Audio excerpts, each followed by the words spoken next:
Will Apple's Vision Pro rewrite the rules of AR? And what else did Apple have up its sleeve at WWDC 2023?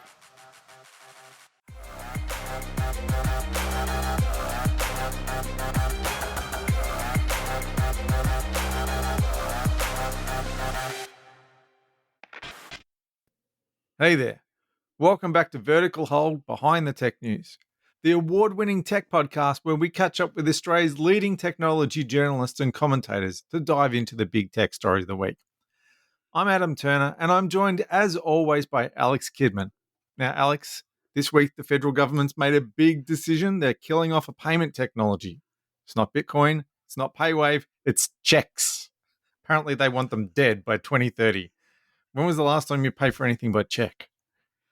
Yeah, I've got to really stretch my brain on this one. I think it might have been last century when I paid my chimney sweep 5 guineas ages ago. I found, true story, I found a checkbook in my desk drawer about 6 months ago, looked at it, could not work out when I'd last used it, could not work out if they would still be valid, and just shredded them on safety grounds. But no, checks are horrible. The sooner they're dead, the better. You laugh, but some people still love their checks. My wife got paid by check until 2 weeks ago. Her boss is retiring this year, I think, so he can spend more time with his checkbook before the government retires it. But there are people out there who still pay everybody by check, do everything by check. It's crazy. It's totally crazy considering that, like any other financial instrument, businesses don't have to accept them. And I still get a little chuckle when I walk into a place that says, we don't accept checks. And my brain goes, well, of course you don't. But they're not actually obliged to, of course, as well. So speaking of old school, this week we're joined once again by the brilliant Alice Clarke. Alice, welcome back to the show. Thank you very much for having me. I'm feeling very old school. Will you miss checks when they're dead and gone? Well, no. But I've been spending the last 5 years trying to convince my dad to give up his checking account because he insists that there was a time when I needed him to write a check for me for something, and that he needs to keep his checking account forever in case somebody in the family needs it. And I have no memory of this time. I don't think it ever happened. But this has been an ongoing family argument. And today I did passively aggressively send him that link to the ABC article.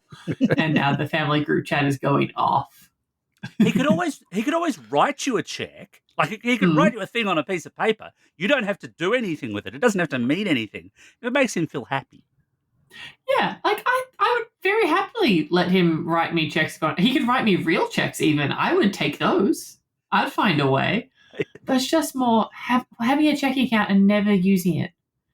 Like, I don't think I've ever actually written a check myself. I never had a checkbook.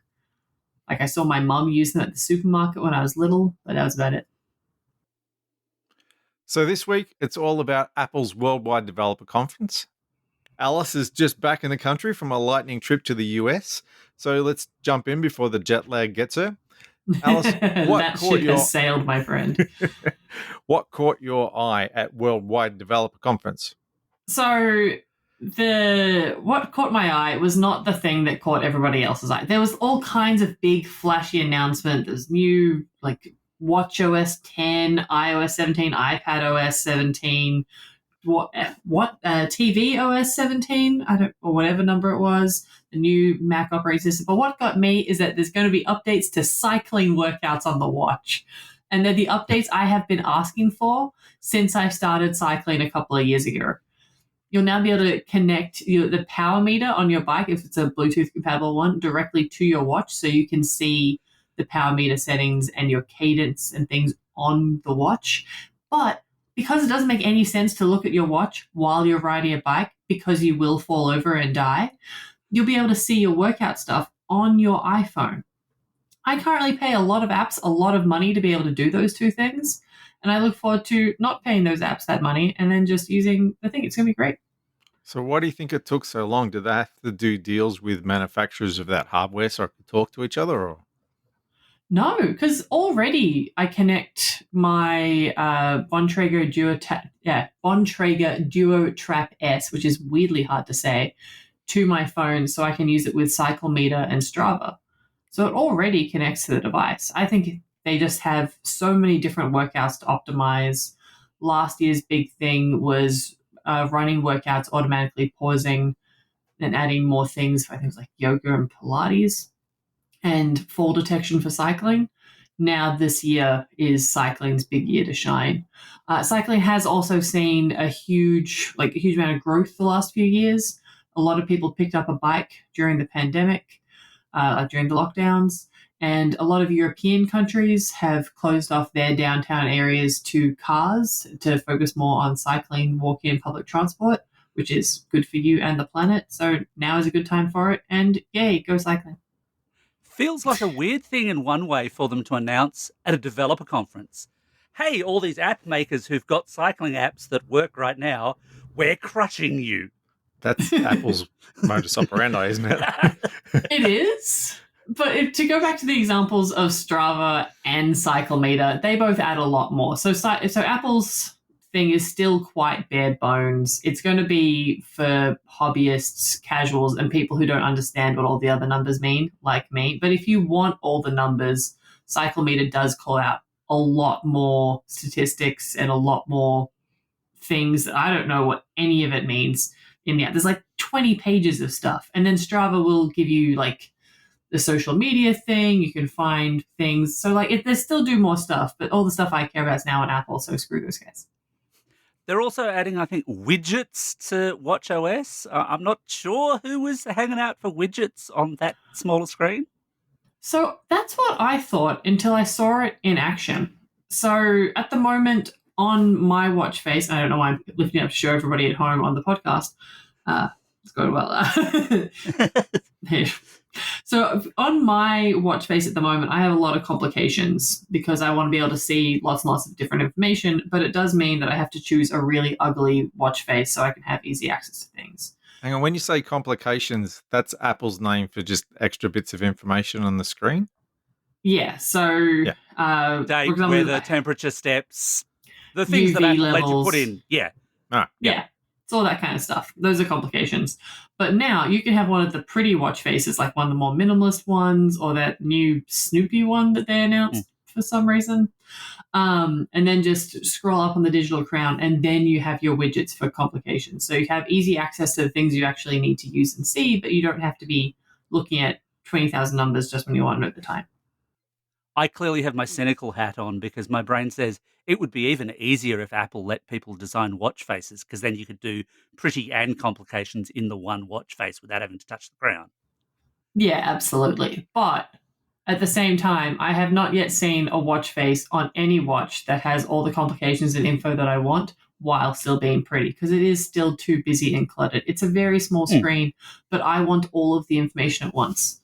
On my watch, I currently have 8 complications plus a compass. Is there room for it to tell you the time, or is that an optional extra? Well, it tells me the time in analog, and sometimes I know what time that is. When the big hand is on the 3.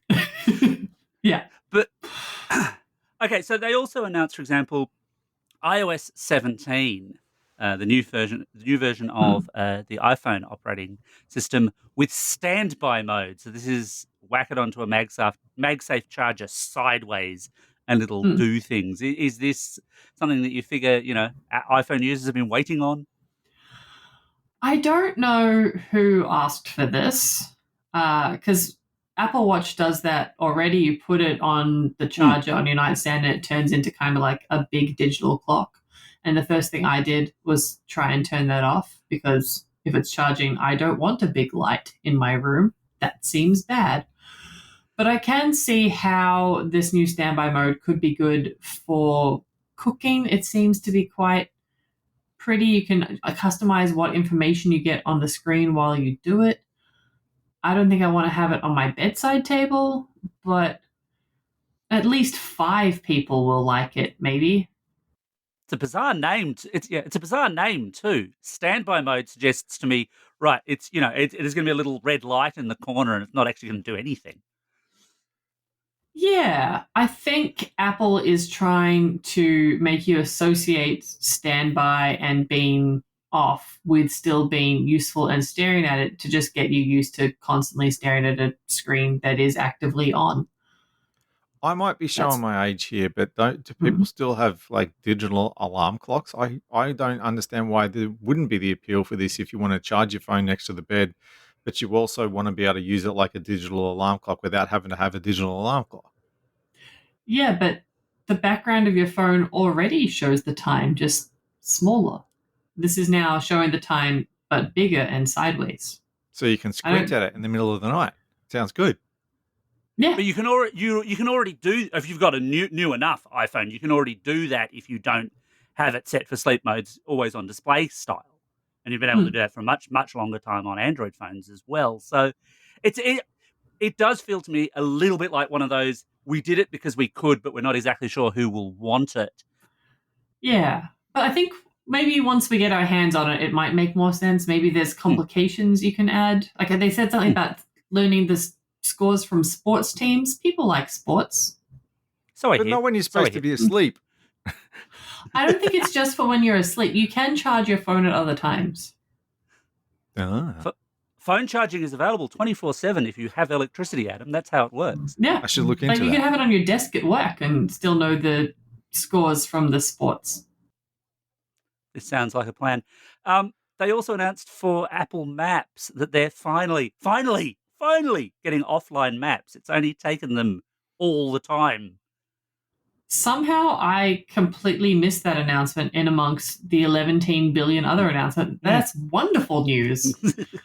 I'm very pleased. Did you also see the waypoint thing where, like, if you have an Apple Watch, it'll show you on, like, a compass waypoint where the last spot you had reception was? I missed that one. And you're right. Part of the problem with these is there's so many tiny things which, for one person, a la your bike example, there are people out there who will love that. There are people out there who will go, that is not relevant to me. But there's so many kind of little things. We can't really cover all of them. Oh, yeah. Like, it was a 2-hour keynote, I think, like 2.5 hours. I know that by the end, my backside was a bit sore. But, like, they packed a lot in that time. Like, every, 20 seconds, there was some new announcement that was like, I've already, we're moving on to the next thing. Okay. Like, the journaling app on iPhone, I think, is really cool, and I think will make more of an impact than we're giving it credit for. Like, everybody's bought a diary and then written on the first page and said that they're going to write in it every day forever and then just never picked it up again. So how will this be any different? Well, it'll automatically populate it or suggest images, like photos that you'd taken that day or music that you'd listened to or places that you've been to include. So you don't have to, and give you a prompt. You don't have to put a lot of effort in. You can just say, I went here with these people.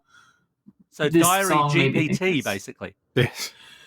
Kind of, but you have to put more effort in.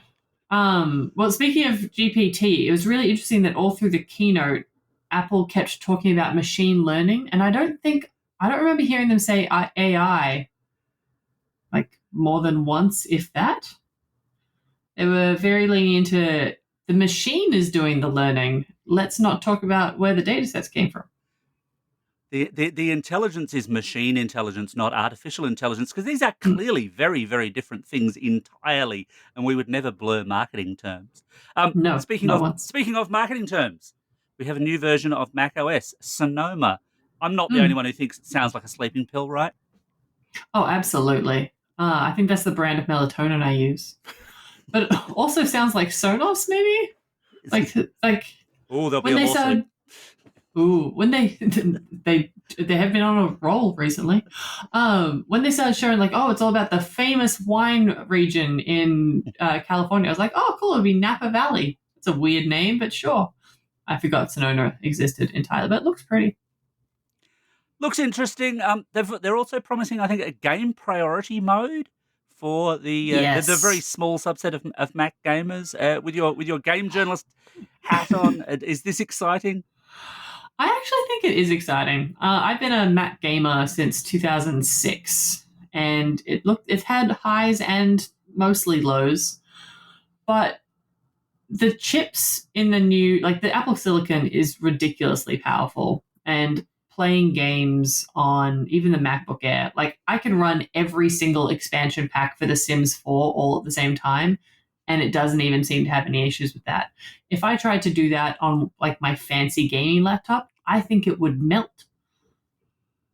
So there is a lot of power to be tapped in Macs for gaming. It's just a matter of getting the games on Mac.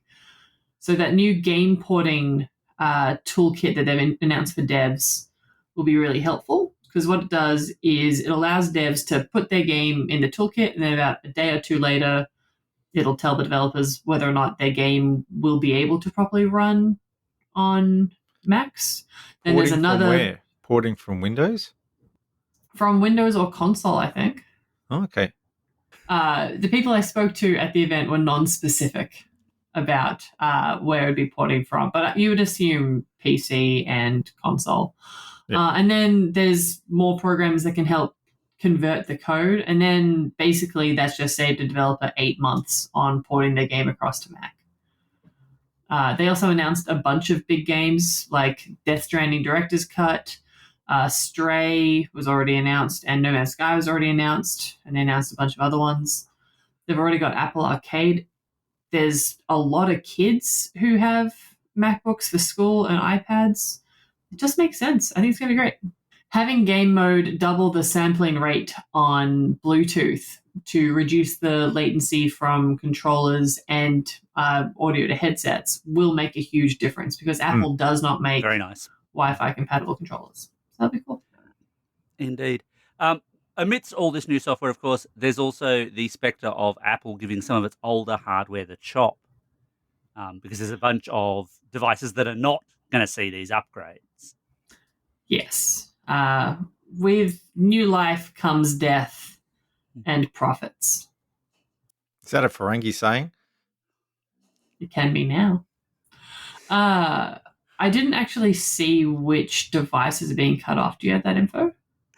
So, yes, I have that list in front of me right now as it happens. So, dear listeners, if you currently have an iPhone 10, an iPhone 8, an iPhone 8 Plus, the 2017 MacBook Pro, the 12-inch MacBook, the 2017 iMac, the first-gen iPad Pro, or the fifth-gen iPad, I've got some bad news for you. You're not getting software updates from there. But they'll still work. They're not dead. They'll still function, but you do have to start thinking about what you're using them for. I mean, my generalized advice is always, and should be always, to make the most out of technology for as long as you can. But over time, of course, you have to start considering the security implications, for example, of banking on a much older device which may not have seen software or security updates to its browser, for example. I think the security updates continue for a couple of years after it stops getting operating system updates, though. They do, but I don't think Apple has ever given like a hardline figure of this is how long we'll offer a security update for those devices for. Also, I have a 2017 MacBook Pro. This is really inconvenient for me personally. I don't love that. Damn it, Apple. I suspect they've got a thing they can sell you. Yeah, I have other laptops. It's a similar thing with Windows OSs as well. Once they stop supporting the OS, they'll still put out security updates for a while, but they also say, look, there are some, like going back to XP, for example, you can patch it all you want, but there are some flaws in it that are so fundamental to it that they can't fix it just by patching it. So you'll have the same thing here, more and more flaws that will come up that just are part of the operating system that can't be fixed with a security update. The big difference being, to give Microsoft credit, Microsoft publishes and announces dates where they say nothing beyond this date, no security updates, you're on your own. Apple, to the best of my knowledge, has never done that.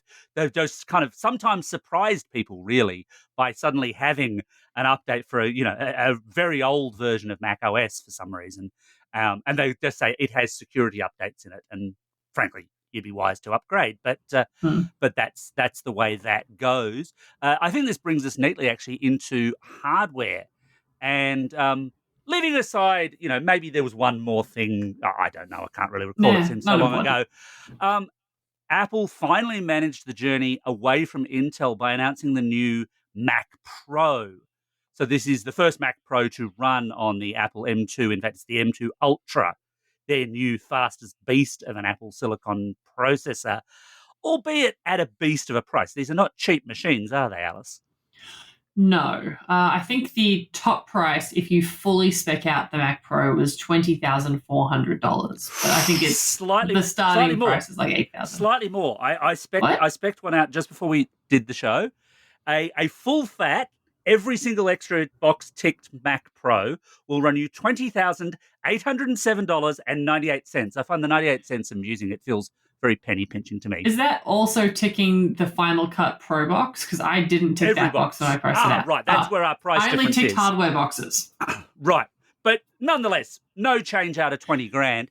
Having said that, for the market that needs this kind of machine, 20 grand investment in a system like that could pay for itself in some cases within weeks.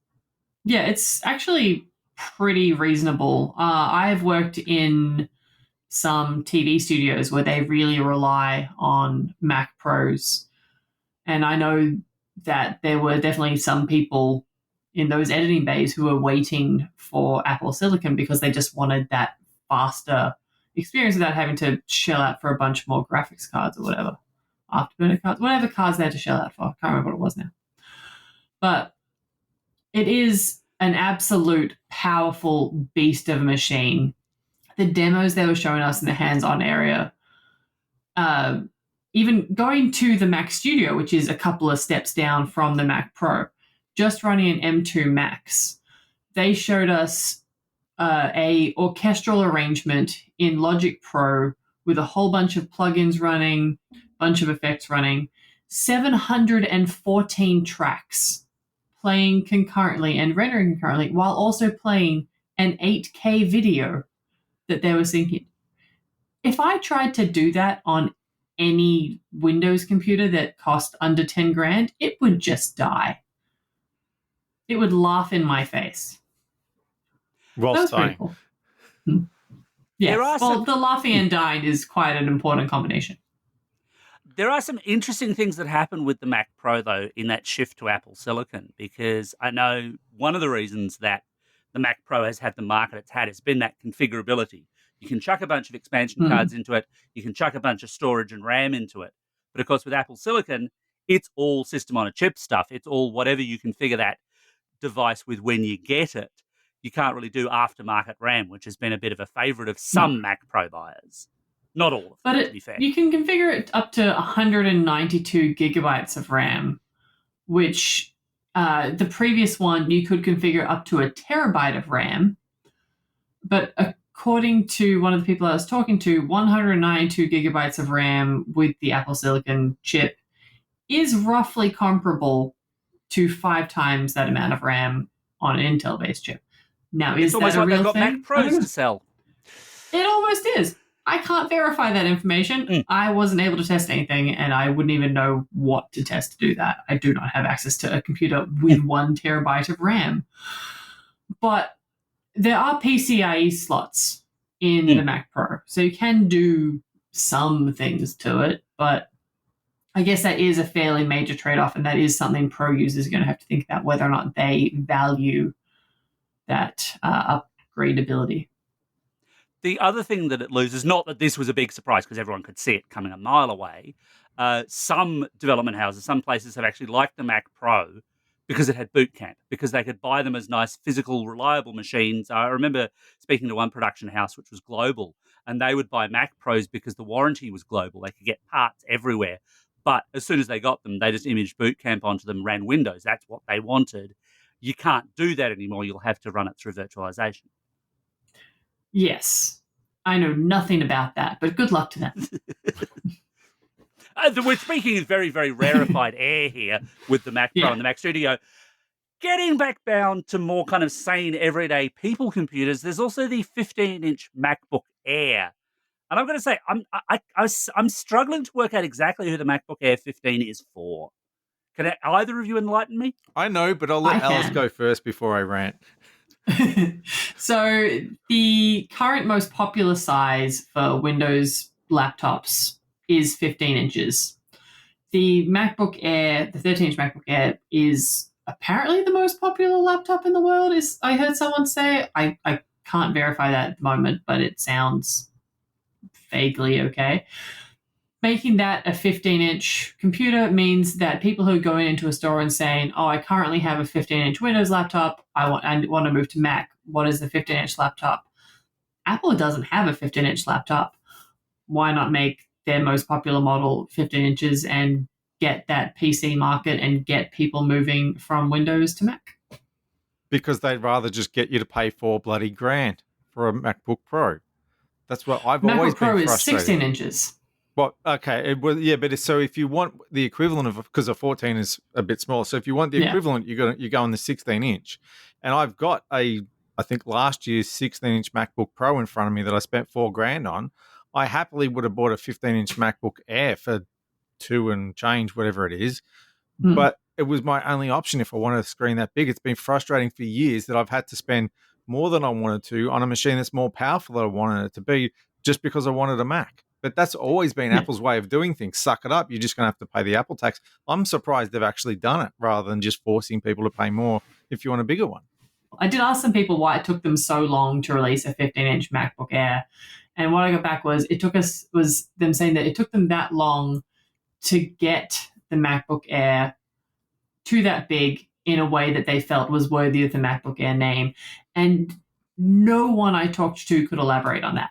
That's I don't bullshit. know. How very Apple. How very That Apple. is absolute bullshit. Bullshit.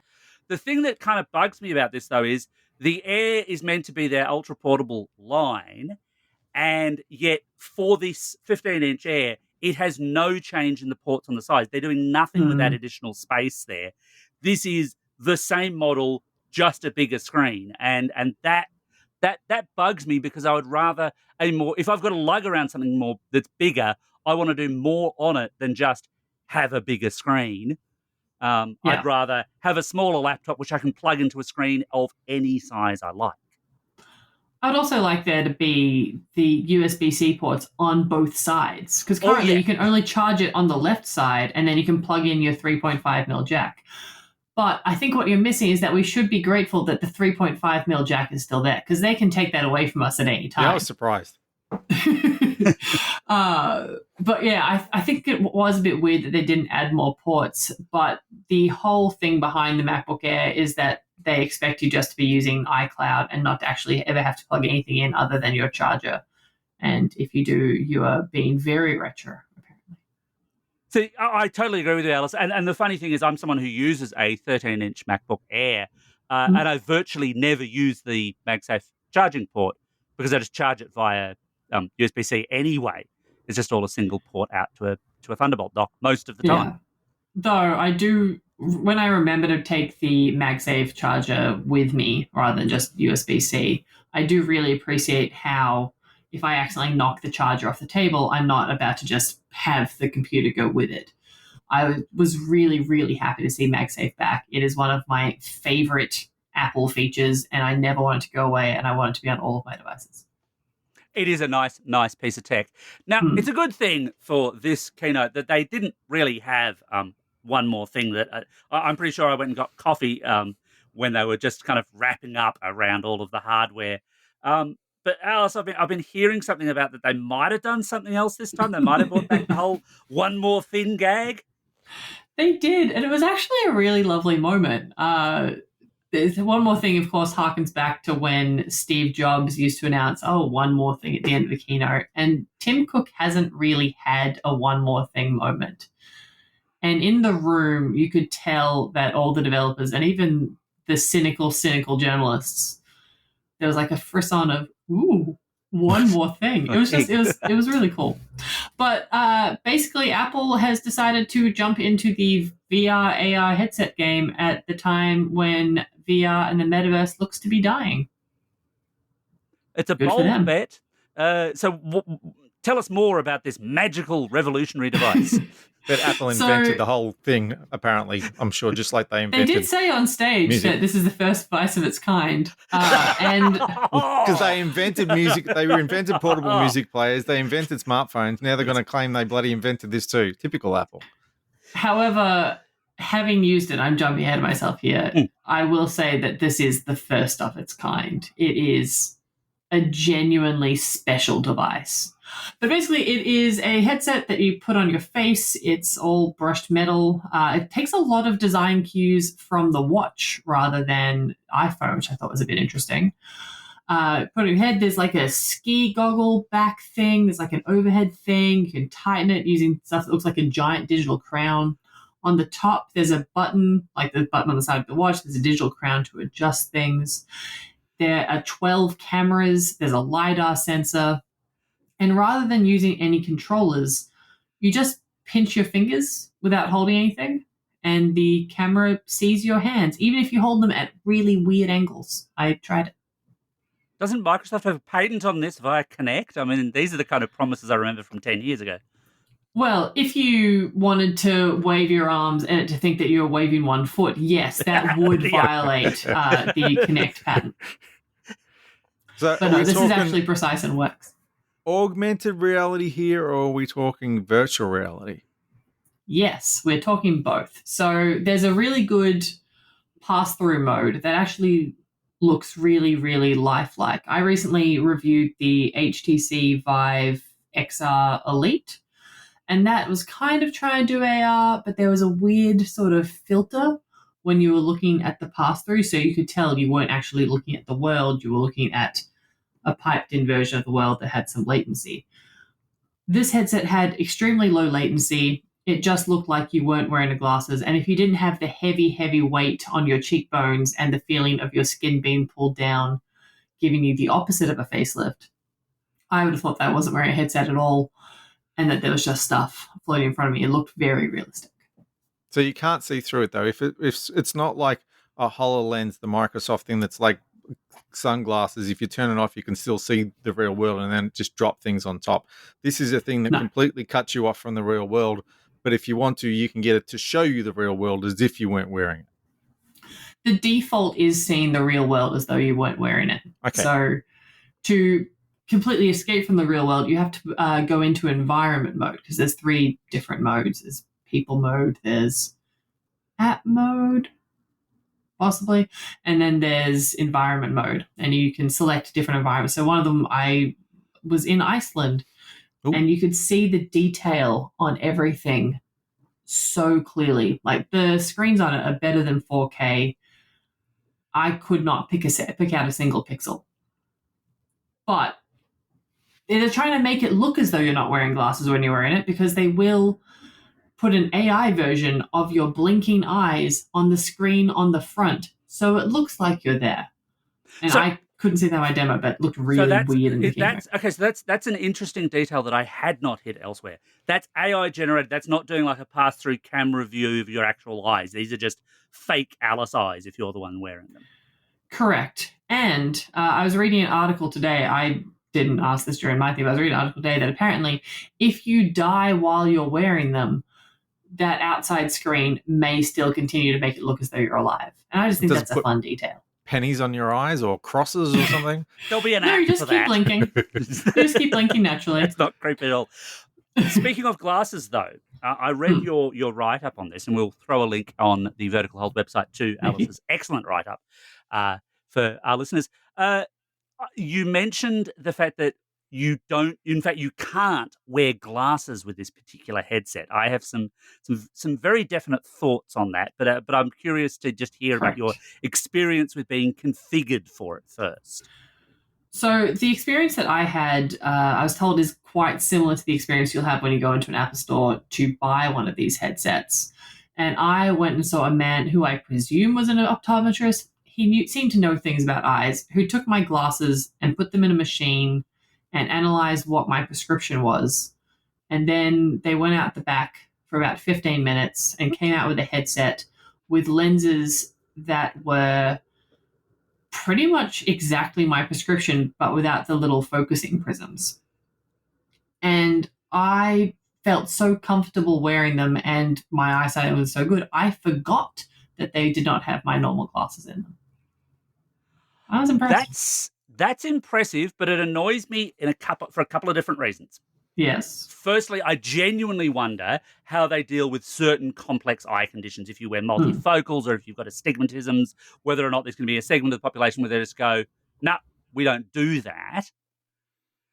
I think there is going to be the possibility of getting proper prescription lenses, because if they can have different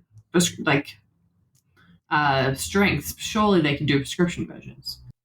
Presumably. The other detail I haven't seen, and obviously Apple is very much, as we've said a few times on this show, Apple is a very controlling kind of company, and they're controlled experiences when they do these demos. It's not clear to me with these prescription lenses how easy it is to flip them in or flip them out, or whether or not you would get multiple sets or have to get them made. I'm guessing you would have to get them made. And what that means is that unlike most of the other AR and VR headsets on the market that Apple definitely didn't invent, you can't pass them to another family member and say, hey, have a look at this cool experience with the shark, because it's going to have your script in there and completely stuff it up for them. It's going to look horrible. And just to add on top of that, what happens in 2 to 3 years if my prescription, I'm a glasses wearer, in fact, everyone on this podcast this week is a glasses wearer, what happens in 2 to 3 years when your prescription changes? Are we then on the hook for another set of lenses for our Vision Pro headsets? Rant over. Well, I suppose you could wear contact lenses and switch out to the regular version, but yeah, you probably would need to buy new lenses the same way you have to get new lenses for your glasses whenever your prescription changes. And they're probably going to be really weirdly expensive. As for passing your headset around to other people, at the moment, if somebody passes me their headset, I'm not going to be able to wear it and feel comfortable. It's their turn to be uncomfortable, those weird 2020 having bastards. But in the keynote, he made it sound as though you'd be able to pop out the lenses and replace them relatively easily. But I don't know if that's you as a person or you as in you go to the Apple store and they do it. They did not let me take it apart in my briefing. Do they include, because we haven't talked about the price, but do they include this getting your custom lenses when you go into the shop in the price, or are you paying extra for that? I don't think they know yet. Because it's still not cheap to begin with. And then to pay for prescription lenses when you already own perfectly good glasses would make some people unhappy. I would hazard the guess, no, they're not going to be included, because what they've announced, and we will get to the pricing shortly, I promise, is pricing from. It's not just a pricing. And while that might cover, I don't know, internal storage variants, I'm guessing, only Tim knows for sure, I'm sure that also covers them to say, and if you need the prescription lenses, those will be an additional cost on top.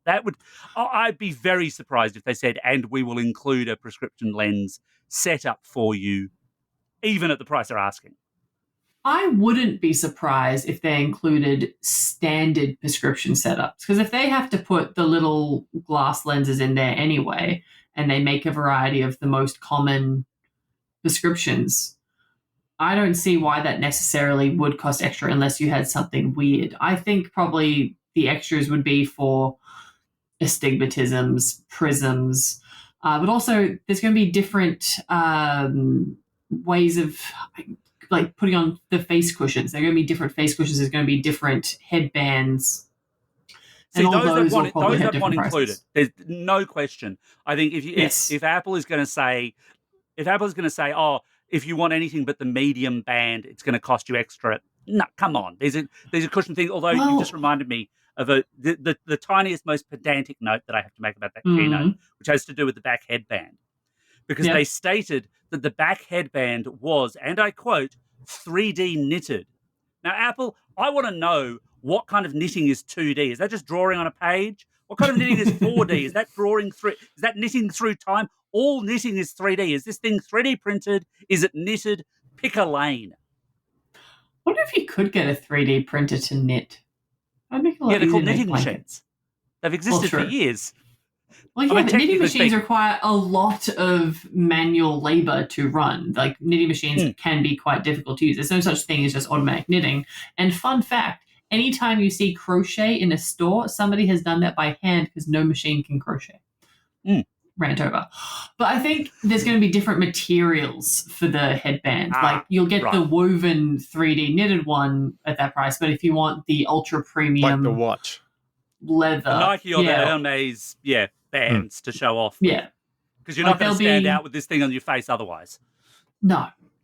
But like even with the face cushion, you're going to get the standard one, but then there might be a cooling memory foam thing, or there might be different things. Like there's going to be lots of options. This is a very personal device. This raises a good question. Is this the kind of thing to be worn in a fixed environment, like at home and in the lounge room or sitting at your desk, or is this the kind of thing that you wear walking down the street? From the demo that I saw, I can't see a reason why you'd wear it walking down the street. I don't think it's a wearing it walking down the street kind of headset. They are trying to get you to wear it during important family moments, or maybe a concert if you want to record it. And I am deeply uncomfortable at the idea of people wearing VR headsets at their kid's birthday party.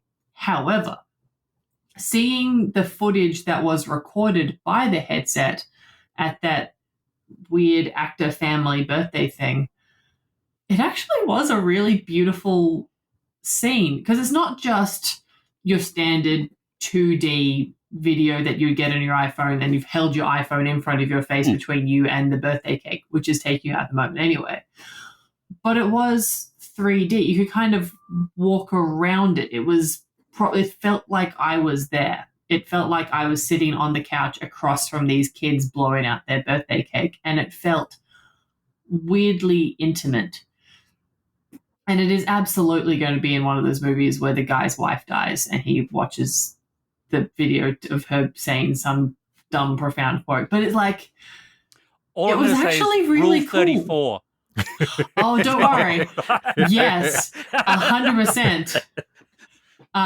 If the Rule 34 industry manages to get some apps into their app store, these headsets will sell like hotcakes. And then you wouldn't want to borrow someone else's. You really wouldn't. But I think they're talking like 2-hour battery life or something at the moment, like non-tethered. You don't It's think not a that'll major, cover Rule it's a 34? VR problem. Yeah, like it's a whole computer that's small and strapped to your face and doing a bunch of things in really high definition. I don't even know how it's getting 2 hours. I've been reviewing a portable gaming console this week, and I was lucky to get an hour and a half playing Fortnite on it. 2 hours doesn't really seem that bad on this. And also, you can change out the battery packs. You can bring spare battery packs. You can probably get probably one of the from 3 blah blah blah upgrades is going to be a bigger battery pack. So 2 hours is a long time if you're the kind of person who pukes their guts when they wear these kind of headsets. See, I am the kind of person who pukes their guts when they wear these kinds of headsets. Alex, very much so. Oh, yeah. I stood next to him and watched him turn purple. I didn't feel sick at all while I was wearing this. Like, there was one moment where I was like, it's a bit odd. And that was as close as I came to feeling nauseous. Like, it was just this very slight moment of very brief dizziness. But I was walking around dinosaurs. I was going tightrope walking with some woman over a crevasse. And I don't think she needs to do that, by the way. That seems unsafe. We were going like hiking, doing these other things. It was very moving around. It was this kind of thing that would normally make me feel violently ill on any other headset. And I felt fine. Was it VR or AR? That was VR. Oh. So I couldn't see anything else around me at this point. Funnily enough, one thing, like you can blur the VR and AR. So if you are in a VR thing and somebody near you starts talking to you, they just kind of start to appear through the picture, like through That's the fog. not creepy at all. No. But then if you look away from them or if they stop talking, they just kind of blur back out. So if you have a really annoying coworker, this seems like one way to deal with that. Yeah, I mean, look, from what I've read, yours and other people who say they've got issues, I've got high hopes for this thing. Again, my inner cynic wonders how curated that Apple experience that you were given was, and whether there will be other future experiences which will help both of us to lose our lunch. I suppose we'll have to wait and see. Definitely, there are going to be some developers who make some ridiculous things that will make us feel so sick, but will be so cool. Like someone's going to make a losing game, and you're just going to chuck it. Yeah. But the Vision Pro version of Katamari will be awesome, but terrifying. Yeah. But like, while this was very highly curated and very highly controlled, I was taken through a huge range of different experiences in this half hour. Like, I did a lot of different stuff. And none of it made me feel sick. And all of it made me feel really, really excited for a device that before that point, I did not see the point of. And now I want it right now. Like, I need, like, I don't know what I will do with this headset, but I just spent 16 hours on a plane this morning. And if I had that headset, it would have been much more pleasant than seeing that guy put his bare feet up on his screen. For 2 hours at least. Yeah. Well, I'll bring more battery packs. I already bring 3.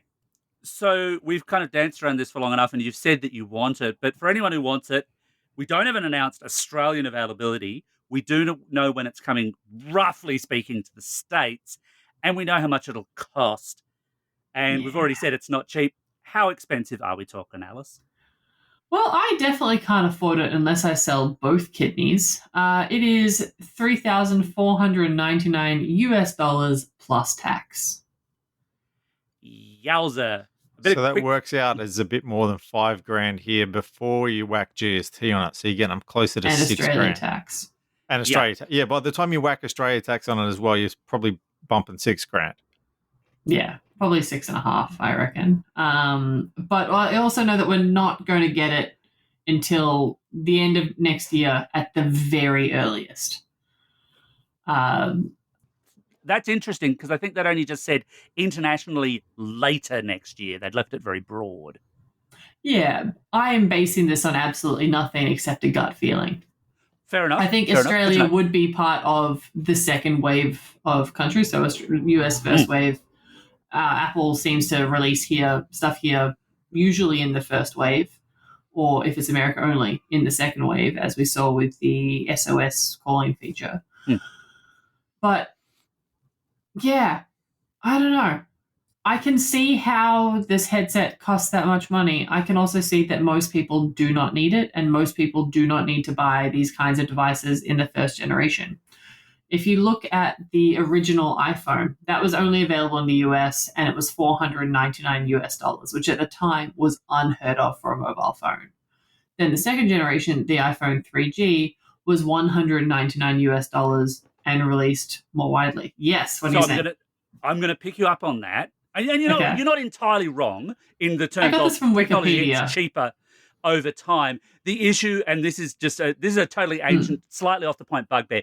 The issue there, people always list the US $199 price, but that was a subsidized carrier price. That was only if you were getting it through AT&T. That's not the actual outright price that you paid. True. That being said, you are not wrong that the price of iPhones did drop over time for a while. It's now, of course, bounced back up, and I haven't done all the relative inflation sums to tell you what an OG iPhone's worth relative to an iPhone 14, except to say that I'm quietly very confident they are more expensive now than they used to be. Then again, they're much better devices. I agree with you, though. I think there's enough tech in this to justify that price. I would be wary, of just going in first gen on the grounds that the second gen will not only be cheaper, it'll probably iron out some of the things that we haven't thought of or that they haven't fixed. Yeah. If you heard that 6,000 plus Australian dollar number and were like, ooh, that's a bit much, this device is not for you. You are too poor. This is for rich people who won't even think about it, mega nerds, developers, and journalists who are really hoping that they'll get a loaner unit for at least a month. It's for people who are willing to find all the problems with the device and tell Apple so Apple can fix it. So then by the time the device becomes more affordable, it is something that you will actually enjoy. There is another angle to this where that price is perhaps not so much of an issue, and that's business use. Because I'm going to make Adam shudder here. One of the things they've announced for it is Microsoft Teams. Oh, no. The 11th plague of Egypt comes to VR. Well, look, they already had an announced deal with Meta for what it's worth, so it's there. Well, I was going to actually ask. No one's dropped the metaverse word here either, but talk about Teams first. I didn't see it talked about at all at WWDC. I didn't hear anyone say the word metaverse. I think which it's I just now too think is closely weird. associated with Zuckerberg now. It's a bit of a poison pill. But It that is. business application story, I think there are businesses out there, there's certain things where Mm. just that ability to say, I want a huge screen of some kind of data, doesn't matter what it is in front of me, but it is not practical to mount a screen in this mine, on this spaceship, in this industrial area, whatever it might be. That $6,000 might be chicken feed compared to what you might have to pay, to get someone to install that kind of thing. Plus, of course, you've then got to maintain it. Whereas a virtual screen, it vanishes when you switch off the Vision Pro, but you never have to go and fine tune the contrast. But wouldn't some of the cheaper alternatives, some of the headsets from other vendors, do that job? Not as well. They make you feel sick. And it depends on the job that you want to do. The screen I'm throwing up is just an example. They made the claim a little bit boldly, I thought, when it comes to apps, all your favorite, and I can't remember if they said iPhone or iPad, but basically all your favorite apps from the App Store are there. I don't know if they've said that means that they're saying that, I think it's Vision OS is the new thing, will be immediately App Store compatible. There's certainly a few apps in there I think would probably make me upchuck as well. But again, with that business use case in mind, you could do other things in the same way. And I think this is even similarly priced as people have done with HoloLens. That's very much a business first kind of product. Yeah. I can see a lot of people who say, like, traveling salespeople who spend all their time on planes, I think would really, really benefit from it because they could have their whole workspace set up and be on the flight from LA to New York or whatever. People who have to go on location a lot, I think this will be a game changer. It really does have, and also we've got to think of health because VR is being used a lot for rehabilitation for people with who've had amputations, for people with schizophrenia, Alzheimer's. Get a couple of these for a nursing home and have those recordings of family memories, and that would be hugely beneficial. So yeah, in an industry and healthcare sense, that price makes sense and the use cases are obvious and exciting. But you've got to deal with the individual lenses, though. You've got to get lenses for everyone in the nursing home. Yes. It will be interesting to see how they sort that out. But also, I don't think they made me my own custom headset. And it only took them 15 minutes to customize a headset to my prescription. And then presumably they gave it to somebody else 15 minutes after I left the room. So clearly it's not that hard. There has to be a way to do it. But with talking about Teams, one of the examples was a FaceTime call.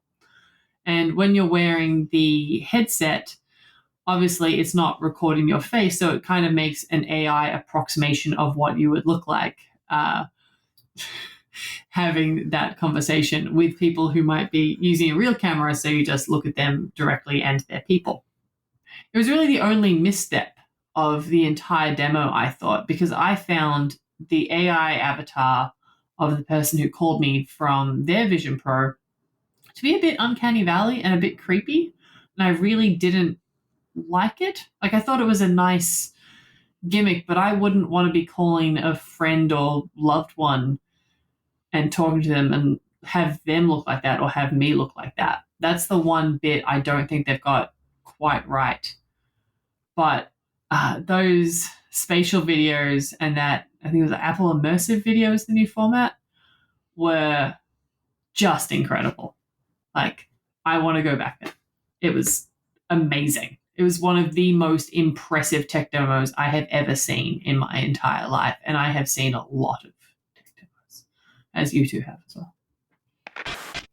Well, that just about wraps up this week's episode of Vertical Hold. Thanks to Alice for fighting through the jet lag to join us this week. That's okay. I'll be taking a nap immediately after this. I'm so tired. Thank you for having me. Well, before you fall asleep, it's time for the Vertical Hold 3 questions of doom. You've been here before. You know the drill. I'll ask you all 3 questions. Where can people find your work online? Where can they find you on social media? And leaving aside the fact that you're one of maybe, 500 people to actually have put on a Vision Pro and write about it this week in the world who doesn't work for Apple, what's your other, name another favourite story of yours that you've written recently that you think people should read? Oh, I've immediately forgotten everything I've ever done. Surely it would be with something in a jar.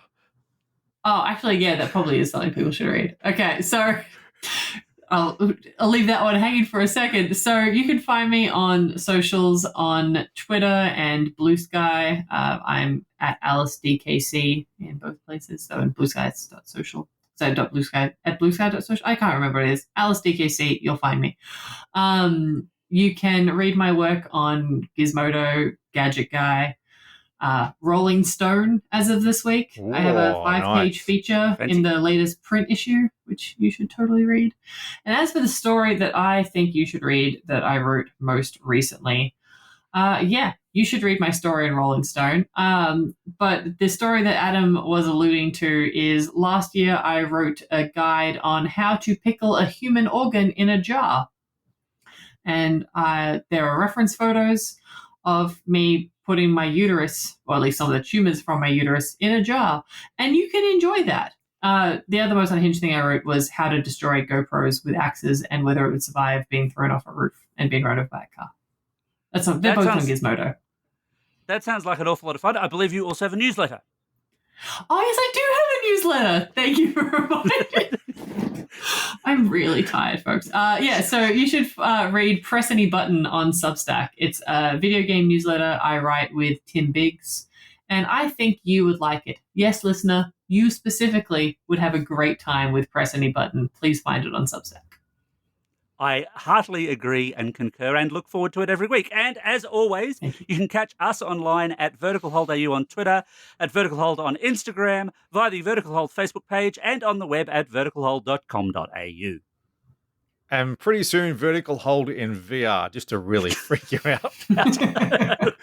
Till then, don't forget to drop us a line. Tell us what you think about what we talked about this week.